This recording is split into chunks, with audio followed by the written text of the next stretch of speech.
Welcome to the Common Sense Investing, or CSI show, with Victor McClure and Guy Allard from McClure Capital Wealth Management Companies. For the next hour, Victor and Guy will use their combined 60-plus years of experience to answer your financial questions with their own brand of plain-spoken language and hard-hitting style. Welcome to the Common Sense Investing Show. I'm Victor McClure. And I'm Guy Allard. We're coming to you from the Star in Frisco, Texas. That's right. It's pretty exciting. I've gone to their Cowboys Club, which is their like country club restaurant thing for the Cowboys, and watching practices, the secret practices that only I can see, of course. That you videotape and put on Facebook. They look pretty sharp. I don't know what's. You ever tell the listeners this story about when you had your brother-in-law over and invited him up to the Cowboy Club? Isn't he a huge Cowboy fan? Yeah. And he brought out his regular old iPhone and started taking some pictures. Right, yeah. How'd that go? Yeah, we got this email that said you can't take pictures there. That's a big thing. You can't use cameras, blah, blah, blah. They said, oh, no, they tracked us down on Facebook. They know it's my brother-in-law, right? So I sent the apologies to the building. Tell Jerry I'm sorry. Didn't want to have it again. Then the manager goes, that was a mass email just to everybody. To everybody. They felt guilty, like, right? Oh, crap. She goes, but I did get about 12 confessions from different people that took pictures at the thing. I go, that's funny. You know, it's funny. The complex is built obviously around the Cowboys. The Ford Center's the indoor practice, and they have the high school games and different things. And the big atrium with all the lights right overlooks the practice field. But man alive, you've got, when they're out there practicing, which it seems limited, right? You'd think they'd practice more. We were talking about that the other day at lunch. But when they're out there practicing, you even try to get close to the window. 2 security guards rush over. Can I help you, sir? No, just no, you can't do it. Can't watch now. Every time I get anybody under about 50 on the elevators, they have pictures of the old Cowboys. Yeah. And that's that's Don Meredith, and that's Staubach and Landry, blah, blah, with the but they don't have no idea who these people are. My oldest kid members, but my other one's 16 and under. They've never seen the Cowboys win. I mean, like going to play. They win like one playoff game or something. They've just seen them because they haven't won since 95. Dale Hansen has never been really kind, I don't think, to the Cowboys. But I was watching the news after the first game. I think I shared with you. But he came on. He goes, I know why the NFL's attendance is down. And I'm thinking, because they put out a terrible product. Did you see them play? It looks like they never played one game of practice. You know what? They didn't play a game of practice. And then he went on to talk lament about in the old days, and you mentioned Jimmy Johnson didn't even want to lose a practice game. He played them and won. That's right. So I still can't believe you held to not watching because you've stuck to your guns on that. Nope, and it's painful because I missed it. I was over at a buddy's house over the weekend, a client and a friend down in Austin, and they were on. Yeah. But it's painful. I can't see. If you don't stand for something, you'll fall for anything. I'm just saying. That's a line from John Cougar song. Like I said, I remember me as a 10-year-old kid getting Roger Staubach's autograph when they were off of Abrams and 635 over there, and I'm not watching. Period. Do you still have it? No, of course not. What'd you get it on? Paper or? I can't even remember. I got it right. He got in a fight with the backup quarterback. Hit him while he's taking his pads off. I can't remember the name. Yeah. But he goes, I told it to Alaska or something, son. I go, you'd get him otherwise. He goes, oh, yeah. I was just a little kid. Did Danny White back him up? Not then, I don't think. Who took? It was another person. Who took over? I can't remember. The starter job after Staubach retired. I think maybe it was Danny White, but I can't remember. I remember Plore was in there for some time. Yeah, I don't remember. And there was another guy whose name began with an H. But you used to see the building was just one little tin building. All the workout stuff was outside, rusty, in the outside. It was just metal walls around this field right next to the Meadows building there on 635. My dad had an office in that Valley Ranch? No, right this there. This is pre-Valley Ranch. Yeah, pre-Valley Ranch. Right. And so that's what we used to do. So I'm stuck here. That's my deal. Yeah. I know this isn't a football show. It's a financial show. We could make it one or use some football analogies. But since I'm a true patriot, I can talk Dallas Cowboys all day long. That's just right. Everybody that's not a Cowboys, right? Cowboys fan, when I tell that to them, they just love it. Oh, you're a true American, right? Yeah, they don't love it. That's My whole neighborhood's a bunch of Steelers fans and Green Bay fans. They're all transplants. We've got a group that lives, and we get to business. We've got a group that's about 4 or 5 houses down from us. Nice couple. The husband owns a restaurant and a car dealership in Amarillo, and they come down here. They have a house on the lake. But they have a huge fantasy football thing. When the season starts, there must be 30, 40 cars out there, and you can, if you're on the water, you can see their backyard. They're drafting and drawing, and they're just really into that fantasy football I never deal. did that. Like video games, I never got into. I guess I tried it one year, but if I'm going to do something, I want to be good at it. Right. And to be good at that, it takes a lot of time. You got to know who to drop out, who to trade for. I mean, got to watch every single game. It's like a full-time job. That's right. I quit playing golf because I don't have 5 hours. That's just for the 18 holes. That's not warming up before or having a hot dog afterwards. It's a full day. It. I have fun, but I don't have that kind of time. I agree. All right. Well, it is the 10th anniversary. It's actually a week or two ago of when the market went down in 2008. Or started down. Right. It went down from around this time all the way to March of 2009 before it went down. You'll see a lot of people saying it's gone up 300% since the very low, which is true. Do you want to know what the total percent down it went, the S&P 500? I'm guessing 57%. Oh, you looked at my notes? Nope, I did not. Numbers 57%. Ding, ding, ding. For the year, it was only down 30-something because it stretched over a year and a half. That's right. The other one, I think, was down like 49, 50% from 2000 to 2002. 49. All right. But it was around those numbers, and that's what people don't realize. The market's made 4.97 for the last 18 years, but it has gone up 300% in the last 10 years. Let me repeat that now. 4.97 is what the market has made. Don't let anyone inflate that figure. That's with dividends, and if you could do it with no fees anywhere. That's right. The average consumer made about 2.5. The average money manager about 3.5. Because they were trying to get in and out and do better, right? Some of the better money managers made 4. And so if you found yourself making, say, 4 or 5 over that period, it's hard to figure because if you've added money in there, yep. Bought and sold stuff. But if you have like a constant account that you had since 2000, if you got more than 4 or 5, consider yourself really lucky. And I haven't seen anybody yet that really has, but I'm sure there's somebody out there. Yeah. I got people all the time say, well, for 25 years, I've never made less than 17% a year. And I understand, really? to do better than that, what you have to do is you have to have like almost all of your money in like Netflix, Google, Tesla on the way up, not one this year when it's coming down. And think how risky that is. You've got your life savings in a couple of 3, 4, 5 stocks, Disney. Then you could get those astronomical returns. But, man. And I don't see that as much as I did in the 90s. Right. Remember in the 90s, they were opening these day trading shops. People are quitting their jobs just to day trade. I don't see that as much. The one thing I'll see now, and a lot of it is because of, lower interest rates and less return on the stuff. People buying a lot of dividend stocks. And for some reason, people get it in their head, I've got AT&T to pay me, 5% dividend, that's completely safe. I'm like, look how much you have in that stock. The majority of the money's in a stock that can go down. The dividend's not guaranteed. It can go to 0. It can go up, down, whatever. And if it goes down, a lot of people bought it just for the dividend, so they'll sell it. Doesn't matter. The fundamentals of the company don't matter. What makes something go up or down is more buyers or more sellers. And so if everybody's buying this AT&T stock, which I like AT&T, and that's all I've got, right?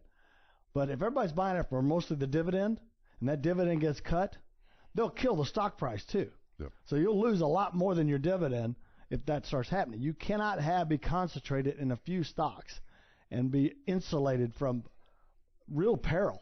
I mean, you can really have a huge down market, even if the stock market's not going down. You know what else? If you've got too much concentrated. I don't see as much as we saw in the 90s and maybe into the late 80s. Used to, more so for people that worked at companies. Ford, American Airlines come to mind. But they'd have company stock and such, and it would get to be such a large part of their portfolio. Because they bought, they believed, they knew what was going on, they worked there, plus they'd get some options and things from the company. And pretty soon, if they had a $7 million 401k, 750, 3/4 of it may be in the company stock. I don't see that as much anymore. I don't see it as much. I still see it. Yeah. Because you don't understand my company stocks make 14% a year. I do. I get it. Right. But sometimes you got to take it off the table. But then again, I'm a conservative guy.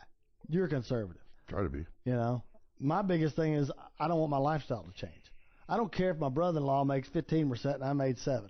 If I made 7% without risking the money, I'm happy with that. But that's what you got to kind of ask yourself too. Some people are more gamblers. I was moving my stepmother into assisted living in Vegas, and do you know how much I gambled there in 3 days? the airport $20 on the way out because the plane was an hour delayed. Waiting for the plane. Yeah. So I'm really not a gambler. For me, it was just buying time. It was like, Well, you were working too hard. Yeah. So don't ever do that. It's 108 degrees, moving by yourself, and picking up a 438-pound wheelchair. When did they start making a 400? That is a wheelchair. Is that with battery packs and the whole thing? Yeah, it was one of those ones kind of like Superman had, And I've never seen anything that heavy. I was picking up, going, I've lost my strength. I must be having a heat stroke. I can't pick this thing up. It'd pick it up like an inch off the ground, and I'm hurt myself. Yeah, it's an Invacare, I think it's called. Look it up. It's 400 pounds. But we got a break coming up, folks. We're going to talk about, is the market going to continue? Is there a possibility of going down? There's a few indicators right now that we might want to look out for. Stay with us, folks. Remember, if you have any financial questions, call us at 972-715-2424. Stay with us, folks. You're listening to the Common Sense Investing Show on News Radio 1080 KRLD. Welcome to the Common Sense Investing Show, where your investment strategy is always based on facts instead of some sales pitch. Here's Victor McClure and Guy Allard. Welcome back to the show. I want to thank once again all the listeners that have called and sent emails, thanking us for being back on the air and all that stuff. Yeah. So you asked, well, what facilitated that? I'm sure it was the millions of calls to New York and the headquarters of all these big. They're trying to syndicate us, I think, right now. Hey, before we went to break, you asked a question that you said we would answer. It's kind of made me nervous. When we come back from break, whether the market was going to continue, whether it was going to correct. Yes. And I think the answer to both is yes. Hey, just kind of a sobering reality, if you want. I'll take a minute and kind of remind everybody from 1950 forward, all the time the market has had some corrections. Now, the purpose of this exercise isn't to scare you.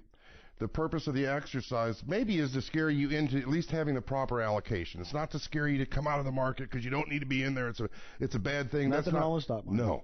But as I go through these, think about that as a percentage of your account in the market. Whether it's 40% and you had $1 million, now it's 600,000. I mean, it's real numbers. Now, when you're working and you're still going and you're younger, it's okay, which is why we always talk about the rule of 100. You take your age, subtract it from 100, and that is most that you should have at risk, or your age is the amount that you should have secured. And these are the reasons.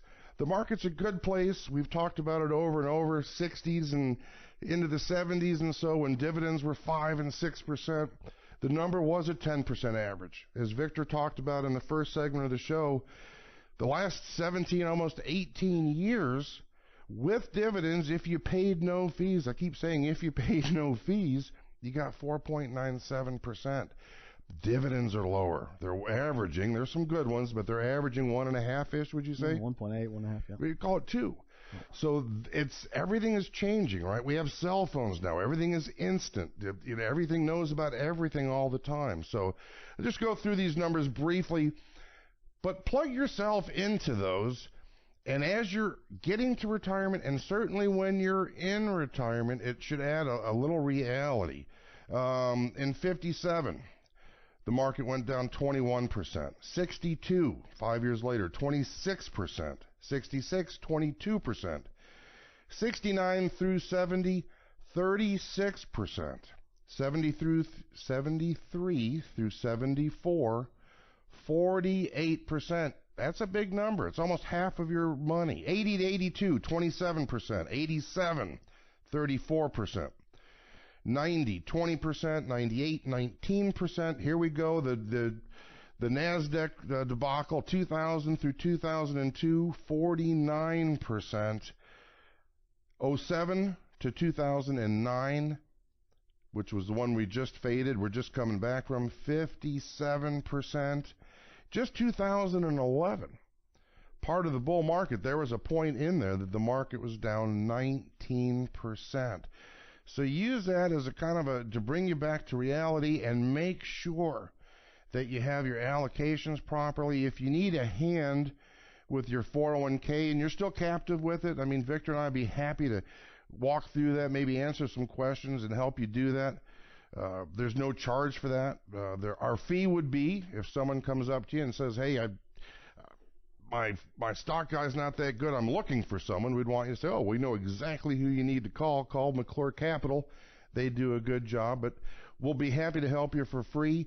And also your current portfolio. And if you're getting close to retirement and you don't know if you've got your 3 buckets perfectly aligned, getting ready for retirement, your liquidity, your income, and your stock bucket, call us. That's why we're here. We're happy to help you. Yes, 972-715-2424. You can always go to ilovemyretirement.com. The reason why we're going through this stuff is people ask me just about every day for 30-something years, what's the market going to do? I have no idea what the market's going to do. Right. I never will have any idea. Should I get out now? That's right. What's going on? All I know is it never goes up forever. Every time, this is a record. It's 9 years in a row. Anytime it's gone 5 years in a row, it's always gone down. Yep. It's gone 9 years this time. Maybe their situation is different. Do you think it's going to go up 15 years in a row? I don't think so. I think you're going to have a correction there. That's just logic to me. And then how long is your retirement? Right. But you think about it. The same thing in the 90s. They said, no, this is a computer age. Everything's different now. It's just going to keep going up. Nothing ever goes up forever. I get real estate people all the time. Oh, no, it's going to keep it. There's so many warning signs on real estate now, too, that you got to be careful. And so I know people say, no, there's no way a rental property. I'm like, well, I own a few rental properties. Trust me, they're not, this nirvana you're thinking about. I've talked to a few people this week that have lots of rental properties, and they're getting ready to get out. Right. So people that love real estate that have been making, they say 9% are getting out. No. That's a sign. And there's nothing wrong with real estate. I own real estate. Guy, you own real estate. We own real estate. Yep. We're just saying you can't put it all in one thing and just set and pat. You can't keep it all in stocks when it's at 9-year highs. You got to keep this stuff diversified. You got to keep a portfolio that's allocated properly, because you'll forget. Even though it's been 10 years since that market went down, people forget now. Well, it hadn't gone down in 9 years. I might as well forget. Well, you see all these prognosticators that have said they predicted 2008. I saw it coming. Right. Nobody, period, predicted 2008. They didn't predict Lehman Brothers, a 100-something-year-old company, would collapse. They didn't predict it would take trillions of dollars in bailouts to get the thing out of that. Demise of, $1 trillion bailouts. Nobody said anything like that. Arthur Andersen went out. Enron went out. Too much. But there are 4 people that got kind of close. Thank you. Pretty good. Not Guy Allard. Not you? Not me? No, it wasn't us. Damn it. But there's other people there, and now they're saying, what do they think for now? What could be a trigger, or if it's going to keep going up? We'll talk about that after the break. We talk about that after the break? We will. Don't hesitate to call us if you have any financial questions. Remember, 972-715-2424. You can always go to our website, ilovemyretirement.com. Stay with us, folks. You're listening to the Common Sense Investing Show on News Radio 1080 KRLD. Welcome back to the Common Sense Investing Show, hosted by 2 of the most experienced advisors in the DFW Metroplex, Victor McClure and Guy Allard. Experience is way better than old. That's all I got to say. All right, well, let's talk. Remember, it's the 10th anniversary when the market went down. We're trying to see, did we learn anything from this? Right. Are there any signs that could point to continuing to go up, or maybe the potential pitfalls here? How do we protect ourselves? You bet. Nobody predicted it. I've seen about 50 newsletters said they predicted it, and I have not yet to prove one has. Now, these 4 supposedly got close, okay? But they didn't predict the breadth of it or anything else. They just said, well, it's too much of this. And usually there's a couple prognosticators out there that always say the market's going down, so eventually it does, and I called it. I was right. They could be 16 years off. That's right. That's right. Well, Gary Schilling, the economist, he's one of them. He warned in his newsletter about a housing bust and wholesale deleveraging of household debt that would hobble the economy for years. Okay? Money manager James Stack. He told his clients a housing bubble had burst and the new bear market was coming. Stocks were hitting all-time highs when he was saying this. This is 2007. Raghuram Rajan, if I'm pronouncing that incorrectly, I apologize. Very good job there. The chief economist of the IMF, the International Monetary Fund, said the amount of risk and leverage in the system was much higher than people thought. John Malden said a housing bust would lead to a drop in consumer spending, a bear market, and a recession. Although first he thought it was going to be a mild one. And the credit default swaps pose systematic risk. Oh, man. Credit default swaps were those, they said they were tax-free money markets. That's why all these big firms paid hundreds of millions of dollars in fines. There's no such thing as a tax-free money market. It was, these were, the short municipal version. bonds are the only ones that can give tax-free.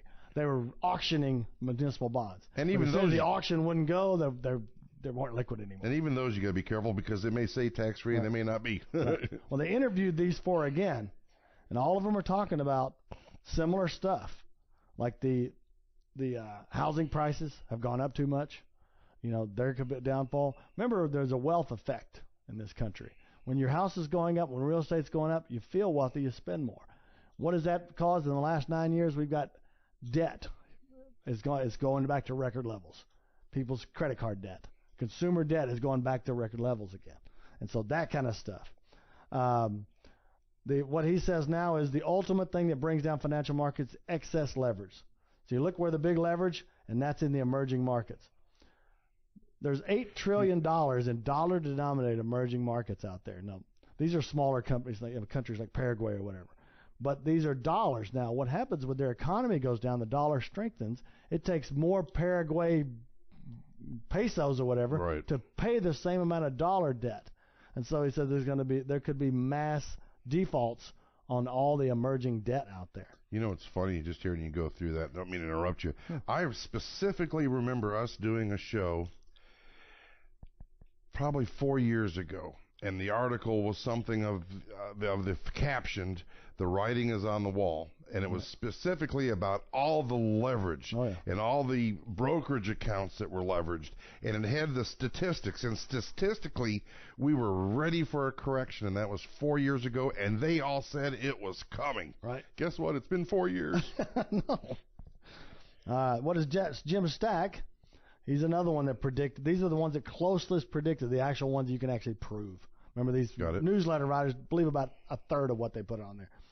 But he says stagnant. The housing-related stocks saw a parabolic run-up 2016 to 17. Parabolic. But in January, it peaked and is now coming down hard. Bad news on the housing market looking 12 months down the road. But the biggest danger, Stack says, is from low-quality corporate debt. Issuance of corporate bonds has gone from about $700 billion in 2008. Now it's 2.5 times that, and most of that is subprime debt. Oop. What does subprime debt mean? That's high-yield bonds. I was going to say high-yield bonds. Right? That's called subprime debt. It used to be called junk. That's right. It's like loaning your uncle that doesn't pay his bills some money. But he'll give you a better rate if you loan him some money. I always told him, he goes, no, you don't understand. I got this corporation's been around 50 years. It's a corporate bond. Paying me 8%. That's a corporate I'm like, bond. if you're a good corporation and you want a bank loan, are you going to pay 8%? No. No. Unless you have bad credit, no collateral, or bad history, right? No down payment of the whole deal. Those things have tripled. So there's a huge amount of subprime debt that never was been there before.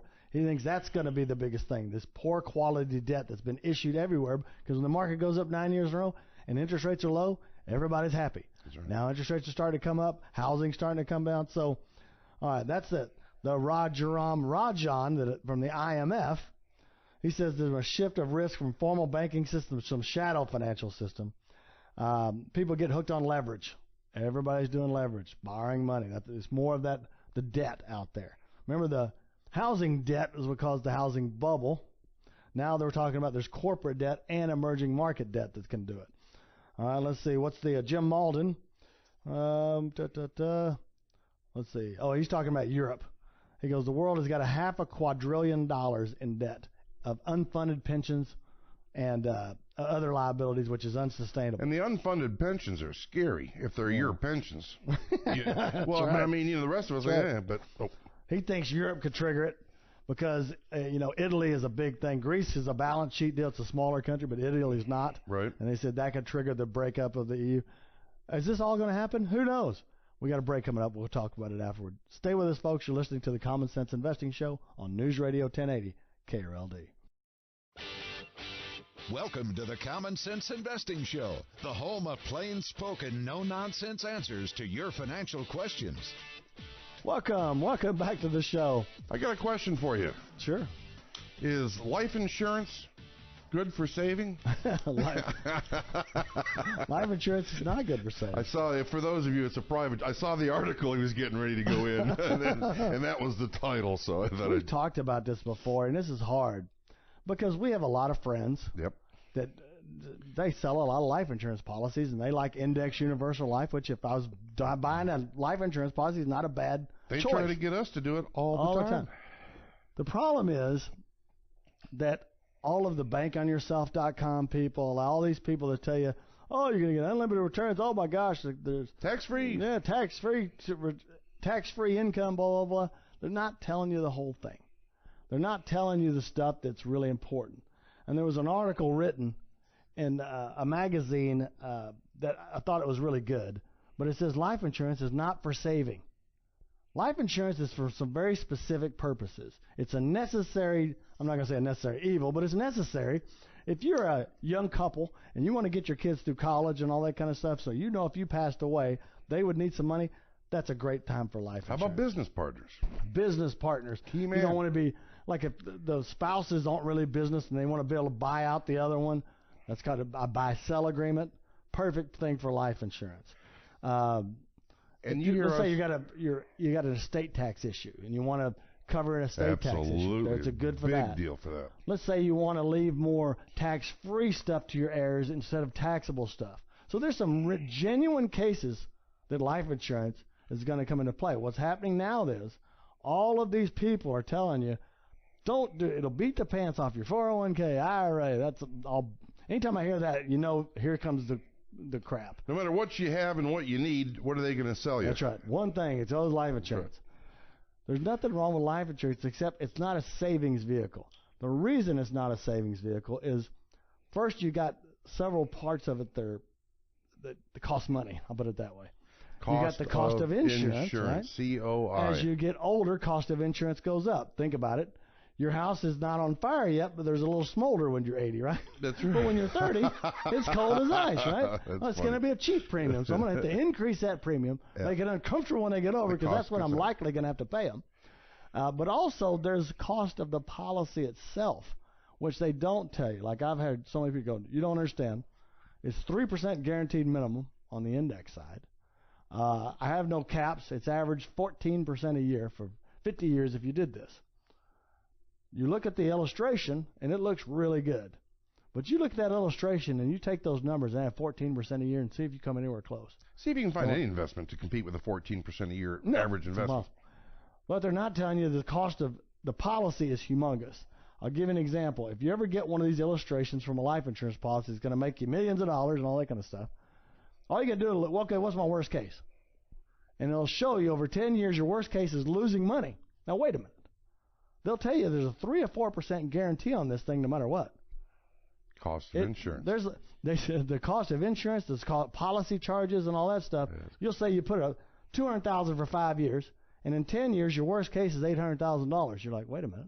I put in $200,000 for 5 years, which is $1 million. You guaranteed me 3 or 4%. How can my worst case be $800,000? Those are the policy charges, and they can be that dramatic. Does that mean index universal life or whole life are bad? No, I didn't say they're bad. They're just not a savings vehicle. They're really good to replace income. Like I said, if you have some young kids, you want to get them to college, make sure your wife is okay if you die, or vice versa. They're great for that kind of stuff, but not for saving. There's too many fees. Try to be judicious. We try to let your circumstances, your needs, direct us to what's best for you, whether it's more stocks, whether it's more income, whether it might be life insurance. I've had a couple real good examples of young guys, 30s and 40s, that had chunks of money that they could put away into life insurance where they could let it grow for 30 years, and then they could take out tax-free loans. In those few examples, it works out real well, but each individual circumstance has to kind of direct you as to where to go. And it's, like I said, there are legitimate reasons to do this stuff. And a lot of times young people can't get like an income rider with an annuity or something like that, so they might need some more. But they sell them to anybody everywhere, and they tell me that that's the best investment in the world. It is not. All right, that you'll net more than anything else, which is not. There's also a lot of dangers to borrow. Tax-free income, you can't get tax-free income from a life insurance policy. No. You're borrowing money from the life insurance policy. Problem is, as you get older, from yourself, you're paying back interest to yourself, plus you got to pay back the insurance cost, which goes higher and higher. It'll start reversing the trend of going up to going down. And if I can, it'd be a good time to mention, if you have a life insurance policy, and if it's paid up or close, or you have a sizable or significant amount of cash built up in it compared to what the price of the premium is, And the needs aren't there anymore, which happens. We review portfolios for people. Your kids are already on their own. One's a doctor and an attorney, and they're doing fine. And why do you still need life insurance? You've sold your business. If you don't need it and that money's there, it's probably not working as hard for you and efficiently for you as it could be. Give us a call. There's some neat things that you could probably do with those funds. I got people 70 years old still hold life insurance policy. They go, well, the dividends have paid the premiums all this time, so it really hasn't gone down, so I might as well keep it. Yeah. But I'm like, you could actually be making money with this thing instead, and that might be better for you than just paying into premiums that you don't need. It's only numbers, right? Yeah, you got to be careful.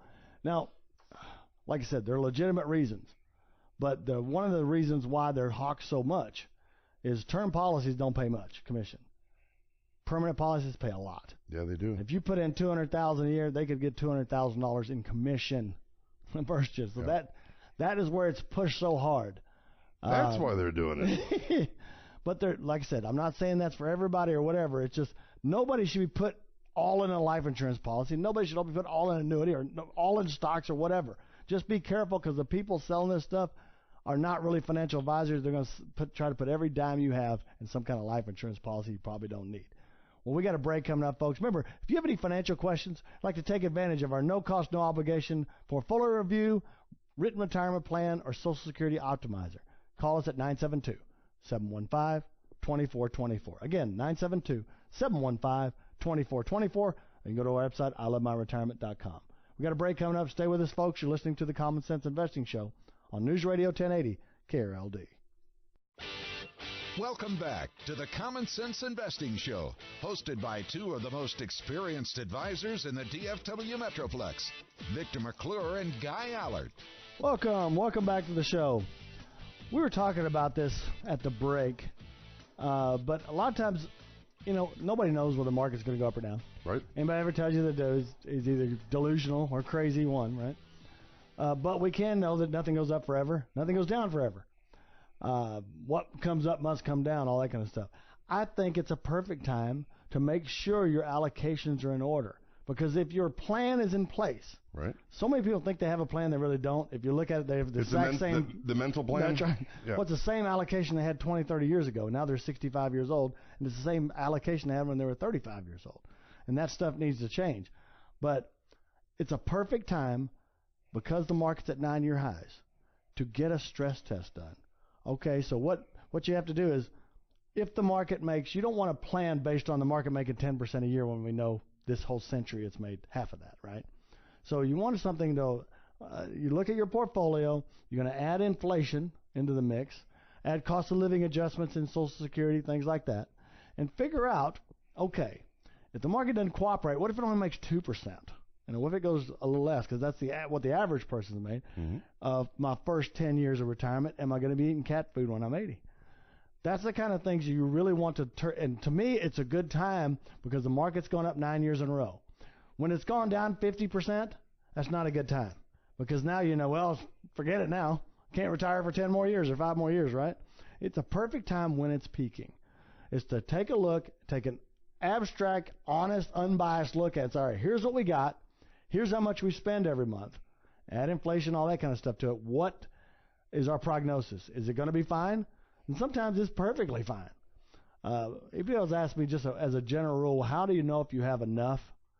Well, remember that 4% rule that's been around forever? That's right. The only that means you got $1 million, you take out $40,000 a year, right? But that seems rule low, doesn't it? Yeah, it seems real low. But they've changed that at the end of 2013 because interest rates never got that low. And the number, even on who's the guy that hates annuities? They made it Ken worse. Fisher, right? 2.8%.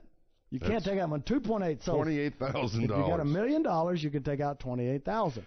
Think about this. Earlier in the show we went through how often the market has made corrections: 15, 20%, 49%, 57%. And then think about, because we all think it's not important. I've got enough money. And again, it's just a mental process. I call it a mental plan because you work out in your mind what you got. 4% withdrawal, I'll be fine. Yeah. How long are you going to retire? Are you going to be, if you retire at 70, are you going to live to 90? That's 20 years. If you retire at 65 and you make it to 85, it's 20 years. If you make it to 90, it's 30 years. Has there ever been a period that long that the market hasn't had a significant correction? At least one. If not 2 or 3. Well, think about it. If it has it at the beginning of your retirement, it kills your retirement. Yeah, if it has in the middle of your retirement, you're in trouble. You got to be careful. If at the end of retirement, it's not too bad. Exactly. But you've got to run these numbers, and I think a great time is like people don't do it. People get complacent. Well, it's going up. I don't want to do it. They actually want to do this stuff right after it crashes. You can't sell it now. The market's going That's up. Right. And nobody's saying you have to sell anything. Just take a snapshot of what you have, and do we have enough? Because I'm telling you right now, most people that have saved $1 million, they were planning on taking out more than $28,000 a year out of that for sure. to live on. Oh, yeah. And they add their Social Security. They go, okay, we're getting 40 here. Ooh, we're spending 90, so I need 50 out of this $1 million. You can take 50 out of the $1 million, but even like I said, if you look at the numbers, you have like a 50-50 shot of going broke. And that's a 50-50 shot, but you've got to look, and I got to know this stuff. And I don't want to put my head in the sand like an ostrich and say, well, I'm sure it'll be fine. You need to know. At least you'll have like I said, an unbiased opinion. Here's what you got. With a stress test, if the market doesn't cooperate, we're not going to say it's going to go down. Let's just say it doesn't cooperate. It doesn't make as much. Am I in trouble? Remember, medical inflation has gone up 7% a year.